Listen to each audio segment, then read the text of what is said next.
ചേട്ടാ നമസ്കാരം. നമസ്കാരം. ചേട്ടാ, ലോകക്രമം മാറി മറിയുകയാണ് എന്ന് നമ്മൾ ഇടയ്ക്കിടയ്ക്ക് പറയും. പക്ഷെ ഇങ്ങനെ ഒരു മാറ്റം നമ്മൾ പ്രതീക്ഷിച്ചിരുന്നില്ല എന്നുള്ളതാണ്.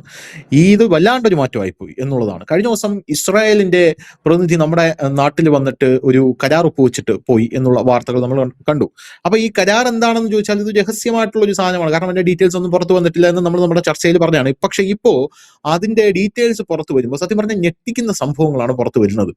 ഈ ഇസ്രായേൽ അമേരിക്ക എന്ന് പറയുന്നത് ചങ്കുമാണ്.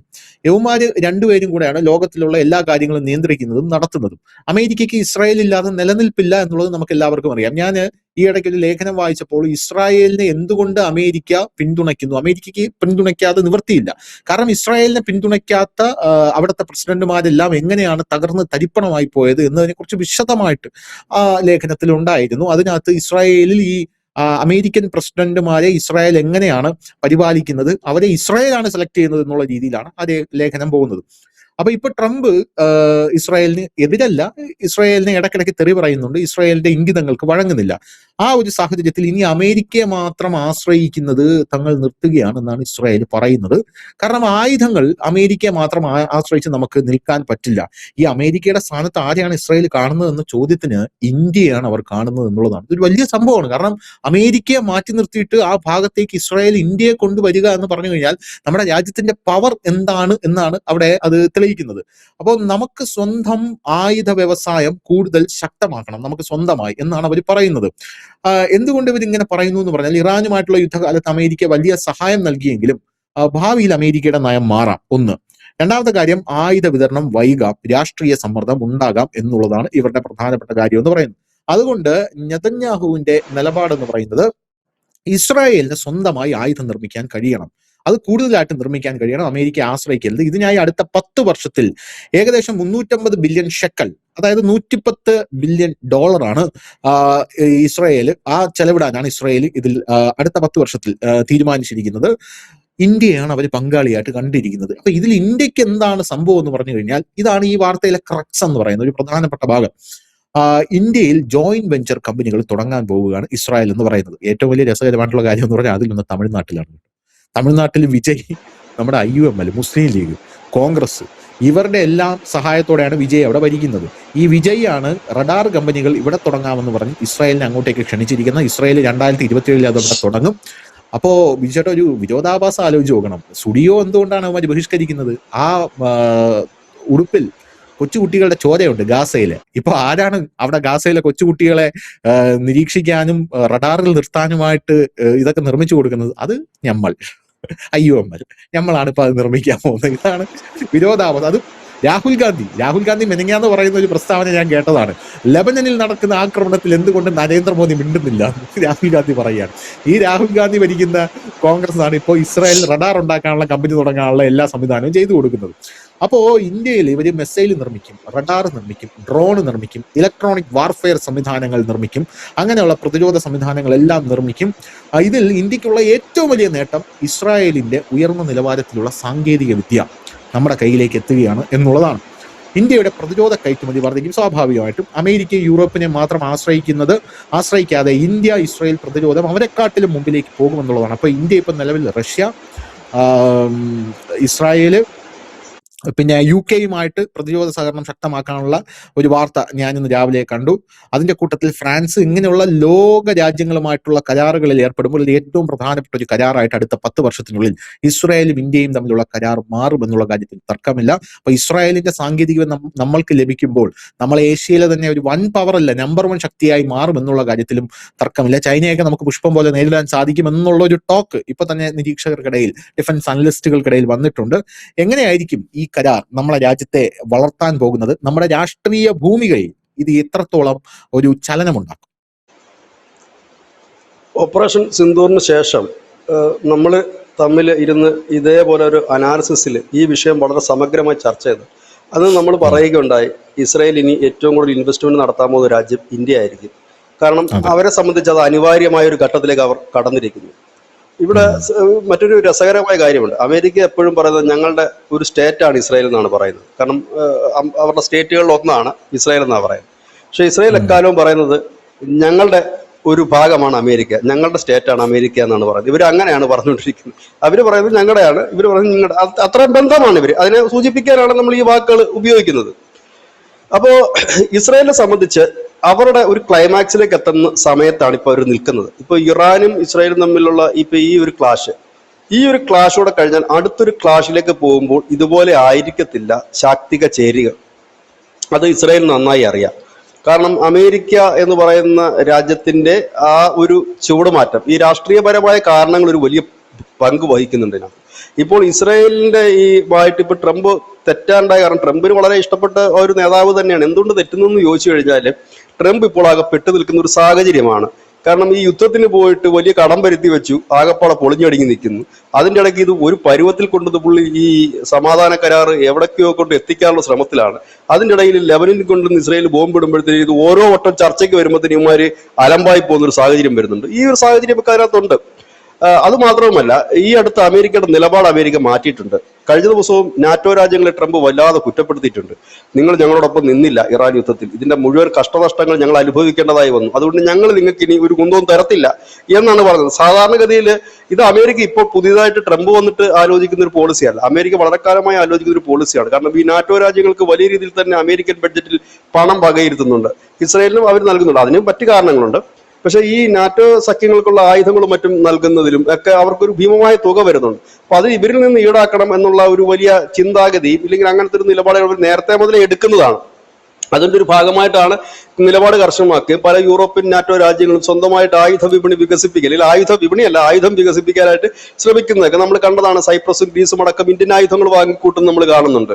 അപ്പോൾ അങ്ങനെ രീതി, കാരണം അവർ നോക്കുമ്പോൾ അവർക്ക് ലാഭകരമായിട്ട് ആയുധം കിട്ടുക എന്നുള്ളതാണ്. അല്ലാതെ ഇപ്പോൾ അമേരിക്കയുടെ കയ്യിൽ നിന്ന് ആയുധം തന്നെ വാങ്ങണം എന്നില്ല. അതിന് നമ്മൾ അന്ന് പറഞ്ഞിരുന്നത് ഒരു ഉദാഹരണം, നമ്മുടെ ഈ നാഗ എന്ന് പറയുന്ന ഒരു മിസൈൽ ഏറ്റവും കൂടുതൽ വാങ്ങിയിരിക്കുന്ന ഗ്രീസാണ്. എന്താണ് അതിന്റെ കാരണം എന്ന് ചോദിച്ചു കഴിഞ്ഞാൽ ഇതേ സെയിം സാധനം അമേരിക്കയുടേതുണ്ട്, പക്ഷെ അതിന് വില കൂടുതലാണ്.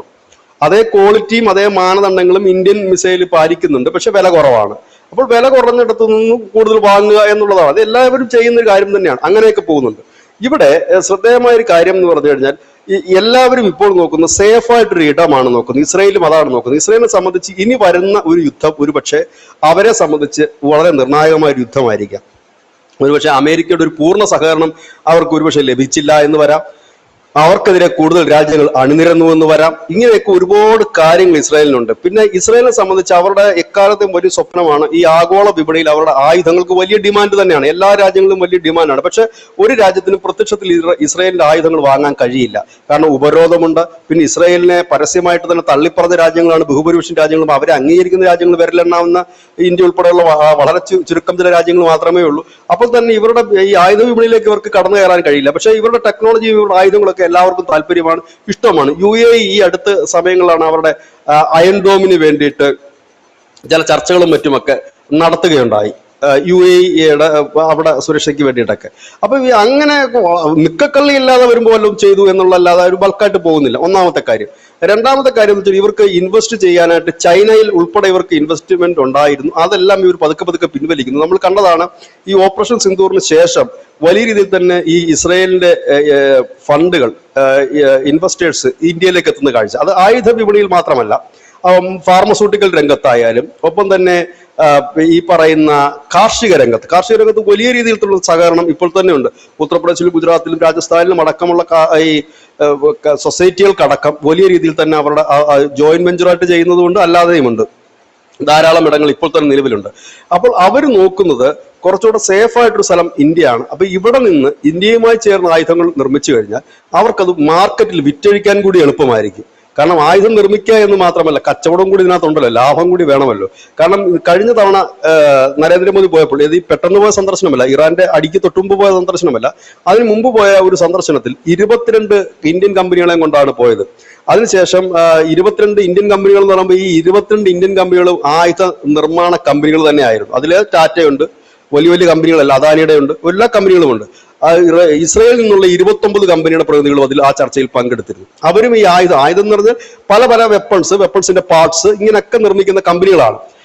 ഇവരുമായിട്ട് ചർച്ച ചെയ്യും. ഈ കരാറിന്റെ ഒരു പ്രാരംഭ രൂപം അന്ന് തന്നെ അവർ തയ്യാറാക്കുകയും ചെയ്തു. 1 വർഷത്തിന് മുമ്പ് നടന്ന കാര്യമാണ് ഈ പറയുന്നത്. അന്ന് ഈ സംഘം മാത്രമാണ് പോയത്, നരേന്ദ്രമോദി പോയില്ല. ഈ സംഘം അവിടെ പോയി ചർച്ച നടത്തി ഈ കരാറിന്റെ ഒരു രൂപരേഖ തയ്യാറാക്കുകയും ചെയ്തു.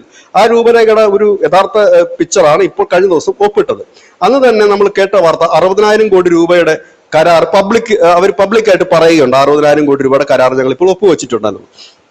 ഇതേ കാര്യം തന്നെയാണ് റഷ്യയും ചെയ്തുകൊണ്ടിരിക്കുന്നത്. റഷ്യയുടെ ആയുധങ്ങൾക്ക് ആളുകളുണ്ട് വാങ്ങാനായിട്ട്. പക്ഷെ റഷ്യയെ സംബന്ധിച്ച് അത് വിപണിയിലേക്ക് ഇറക്കി വിൽക്കാൻ കഴിയില്ല. അത് വാങ്ങാനായിട്ട് ഈ ഉപരോധവും മറ്റും മൂലം രാജ്യങ്ങൾക്ക് കഴിയില്ല. അത് മാത്രമല്ല, റഷ്യയുടെ നിന്ന് ഈ അമേരിക്കയുടെ തിട്ടൂരമൊക്കെ ലംഘിച്ച് വാങ്ങിക്കഴിഞ്ഞാൽ ഉണ്ടാകുന്ന ഭവിഷ്യത്തുകൾ ഓർത്ത് തന്നെയാണ് പല രാജ്യങ്ങളും അത് വാങ്ങാത്തത്. നേരെ മറിച്ച് ഈ റഷ്യയുടെ ആയുധങ്ങൾ ഇന്ത്യയുമായി ചേർന്ന് ഇന്ത്യ നിർമ്മിച്ചു കഴിഞ്ഞാൽ അതിനാവശ്യക്കാരേറെയുണ്ട്. ഇന്നിപ്പോൾ ബ്രഹ്മോസ് വലിയ രീതിയിൽ തന്നെ എല്ലാ രാജ്യങ്ങളും ആവശ്യപ്പെടുന്നുണ്ട്. നമ്മളുടെ മറ്റു മിസൈലുകളും സാങ്കേതിക വിദ്യകളും ആവശ്യപ്പെടുന്നുണ്ട്. അതുപോലെ തന്നെ ഇസ്രായേലിന് നിർമ്മിതമായിട്ടുള്ള ഈ ഡ്രോൺ സിസ്റ്റങ്ങൾ ഒരുപാട് രാജ്യങ്ങൾ ഇപ്പോൾ ആവശ്യപ്പെടുന്നുണ്ട്. ഒരുപാട് രാജ്യങ്ങൾക്ക് ഇപ്പൊ അദാനി അടക്കം ഇപ്പൊ അത് സപ്ലൈ ചെയ്ത് തുടങ്ങുന്നുണ്ട് പല രാജ്യങ്ങൾക്കുമായിട്ട്. അപ്പൊ ഈ 2 രാജ്യങ്ങൾക്ക് സാമ്പത്തിക നേട്ടം ഉണ്ടാകുന്നുണ്ട്. അതായത് റഷ്യയെ സംബന്ധിച്ച് പറഞ്ഞാൽ അവർ സാമ്പത്തികമായി തകർന്നു വെക്കുന്നു. അവർക്കിനി ഇത് ഡെവലപ്പ് ചെയ്യണമെങ്കിൽ തന്നെ വലിയ പണം വേണം. അത് റഷ്യ തന്നെ തുറന്നു പറഞ്ഞ കാര്യമാണ്. അവർ പറയുന്ന കാര്യം, ഇന്ത്യയിലാണെങ്കിൽ സ്കില്ലുള്ള ആളുകളുണ്ട് ഇത് ഉണ്ടാക്കാൻ കുറഞ്ഞ ചെലവില്, പിന്നെ ഇൻഫ്രാസ്ട്രക്ചർ ഉണ്ട്, പണമുണ്ട്. അപ്പൊ അവിടെ ചെയ്യുക, അതിന്റെ ഷെയർ വാങ്ങുക. ഇപ്പുറത്ത് ഇസ്രായേലിനെ സംബന്ധിച്ച് പറയുകയാണെങ്കിൽ, ഇസ്രായേൽ ഒരു ആയുധ ഫാക്ടറി, അവർക്ക് ആയുധ വിപണിയിൽ എത്തണം, അവർ നമ്പർ 1 ആണെന്ന് വളരെ കാലമായിട്ട് ആഗ്രഹിക്കുന്നു. പക്ഷെ അവിടുത്തെ പ്രശ്നം എന്ന് പറഞ്ഞാൽ, അത്തരം ഒരു സ്ഥിതി ഏത് നിമിഷവും യുദ്ധത്തിൽ പെട്ടു നിൽക്കുന്ന ഒരു രാജ്യത്ത് ഒരു ആയുധ ഫാക്ടറി മറ്റുള്ള കാര്യങ്ങളും ഉണ്ടാക്കി കൊണ്ടുവരിക, അതിനെ നിലനിർത്തുക എന്ന് പറഞ്ഞാൽ വളരെ റിസ്ക് ആയിട്ടുള്ള കാര്യമാണ്. അവർ നോക്കുമ്പോൾ ഇന്ത്യ ആകുമ്പോൾ വളരെ സേഫ് ആയിട്ടൊരു രാജ്യമാണ്. ഇവിടെ നിർമ്മിക്കുകയും ചെയ്യാം, അവർക്ക് ആവശ്യമുള്ള ആയുധങ്ങളും ഉപയോഗിക്കാം, ആ ആയുധ വിപണിയിലേക്ക് അവർക്ക് കടക്കുകയും ചെയ്യാം. ഇവിടെയാണ് അവരത് ചെയ്യുന്നത്. കാരണം ഇന്നിപ്പോ ഇസ്രായേലിനെ 2 കൈയും നീട്ടി സ്വീകരിക്കാൻ ഒരുപാട് സംസ്ഥാനങ്ങൾ തയ്യാറാകുന്നുണ്ട്. പിന്നെ 1-2 കമ്പനികൾ യു പി തന്നെ നേരത്തെ മുതലേ ഉണ്ട്. അവരും ഇതിനകത്ത്, കാരണം യു പി ആണ് ഇപ്പോൾ ഏറ്റവും കൂടുതൽ വ്യവസായികളെ ആകർഷിക്കുന്ന ഒരു രാജ്യം. ഇപ്പോൾ ഇതാ ജോസഫ് വിജയ് ഇപ്പോൾ ഇസ്രായേലിനെ കൊണ്ടുവന്ന് തമിഴ്നാട്ടിലേക്ക് കൊണ്ടിരുന്നു. ഇവിടെ ഇനിയിപ്പോ സുടുക്കൾ എന്ത് പറയുമെന്ന് അറിയത്തില്ല. ഒന്നുകിൽ ഈ വാർത്ത കണ്ടിട്ട് മിണ്ടാതിരിക്കാനേ അവർക്ക് കഴിയൂ. കാരണം എന്ത് പറയാനാണ്? കാരണം അവര് വാഴിച്ച വിജയാണ്. വിജയ് വരുമ്പോൾ തമിഴ്നാട്ടിൽ എന്തൊക്കെ വലിയ സംഭവിക്കും എന്നൊക്കെ പറഞ്ഞിട്ടാണ് ഇവർ ഇരുന്നത്. എന്തായാലും എന്താണ് അതിനെക്കുറിച്ച് പറയുന്നതെന്ന് അറിയില്ല. ഏതായാലും അവിടെ ഇപ്പോൾ ഈ റഡാർ കമ്പനികൾ വരികയാണ്. ഇങ്ങനെ ഒരു കാര്യത്തിലേക്ക് പോകുന്നു. അതോടൊപ്പം തന്നെ അവിടുത്തെ വ്യവസായങ്ങൾ, ബിസിനസ് സാമ്രാജ്യങ്ങളിൽ പലതും ഇപ്പോൾ ഇന്ത്യയിലേക്ക് അവർ ഇൻവെസ്റ്റ് ചെയ്യാൻ ഇസ്രായേലി ബിസിനസ്സുകാരാണ് വലിയൊരു പങ്ക് വരെ ഈ അമേരിക്കയുടെ ഒരു ബാക്ക് ബോൺ എന്ന് തന്നെ പറയുന്നുണ്ട്. അവരുടെ ഒരു സാമ്പത്തിക വശത്തിന്റെ അടിത്തറയിൽ ഒരു വലിയ പങ്ക് വഹിക്കുന്നതിന് ഈ ജൂത ആളുകൾ തന്നെയാണ്, ഈ ഫൈനാൻസിയേഴ്സ് അല്ലെങ്കിൽ ജൂതന്മാരായിട്ടുള്ള വ്യവസായികൾ തന്നെയാണ്. അവർ അവിടെ മാത്രമല്ല, അവർ മിഡിൽ ഈസ്റ്റിൽ അവർ പല പേരുകളിൽ അവരുടെ പണം ഇടപാടുകളുണ്ട്, പല ഓയിൽ പൂൾസിൽ അവരുടെ ഇടപാടുകളുണ്ട്. ഒരുപക്ഷെ പ്രത്യക്ഷമായിട്ടല്ലായിരിക്കും, മറ്റേതെങ്കിലും കമ്പനിയുടെ മറവിലോ മറ്റെങ്കിലും ആയിരിക്കാം. ഇപ്പൊ ഇന്ത്യ എന്ന് പറയും, ഇവിടെയാണ് പറയുന്നത് ഈ ഇന്ത്യ എന്ന് പറയുന്നത് ഞങ്ങളുടെ ഫാദേഴ്സ് ലാൻഡാണ്. നരേന്ദ്രമോദിയുടെ ഒരു പ്രസ്താവന ഇപ്പോഴും ട്രോളാറുണ്ടല്ലോ. അദ്ദേഹം വെറുതെ പറഞ്ഞിട്ട് പോയതല്ല.